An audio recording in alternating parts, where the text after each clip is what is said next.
પ્રધાનમંત્રી નરેન્દ્ર મોદીના 5 દેશોના સફળ પ્રવાસ દરમિયાન ભારતે 57 સમજૂતી કરાર ઉપર કર્યા હસ્તાક્ષર।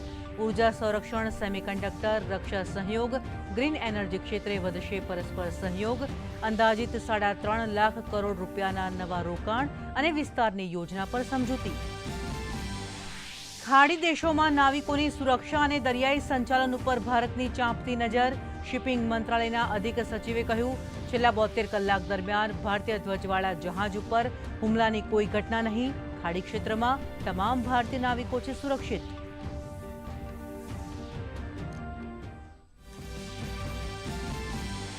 રાષ્ટ્રીય ડોપિંગ વિરોધી કાયદામાં કરાશે સંશોધન। રમતગમત મંત્રાલયે સપ્લાયર્સ અને માફિયાઓને 5 વર્ષની જેલ માટે સૂચન।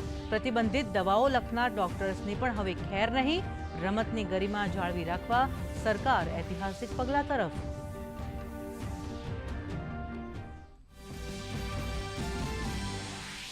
ગાંધીનગરમાં ભારતની યજમાની હેઠળ બ્રિક્સની 4 દિવસીય બેઠક। સભ્ય દેશોના ન્યાય મંત્રીઓએ વૈશ્વિક ન્યાય વ્યવસ્થાના ભવિષ્ય ઉપર કર્યું મંથન। બેઠકમાં ડિજિટલ ઇનોવેશન અને વૈકલ્પિક વિવાદ સમાધાન તંત્ર વિકસાવવા ઉપર ભાર।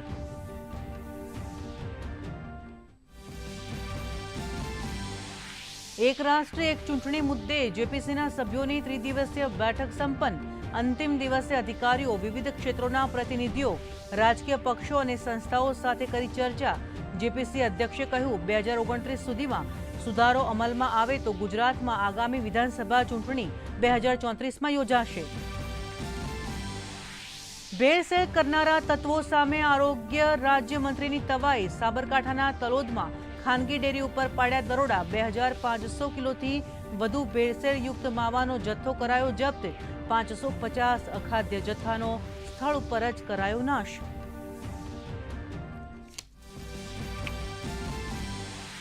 ઈરાને કહ્યું, યુદ્ધ અટકાવવા અમેરિકાના નવા પ્રસ્તાવોની કરી રહ્યા છીએ સમીક્ષા। ટ્રમ્પે કહ્યું, બોર્ડર લાઇન ઉપર છે શાંતિ મંત્રણા, સમજૂતી નહીં તો હુમલો નક્કી। હોર્મુઝ જળમાર્ગ ઉપર ચાંપતી નજર હોવાની ઈરાનની ઘોષણા।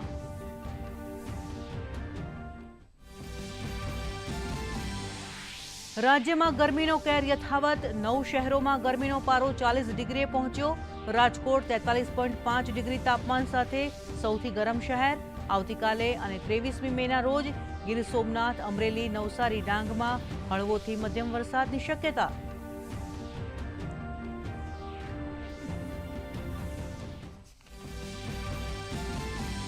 અને આઈપીએલમાં ઘર આંગણે રમાઈ રહેલ મેચમાં ગુજરાત વિરુદ્ધ ચેન્નઈએ ટોસ જીતી પસંદ કરી ફિલ્ડિંગ। ગિલ સુદર્શન ક્રીઝ પર। ગુજરાતે 11 ઓવરમાં ફટકાર્યા 131 રન।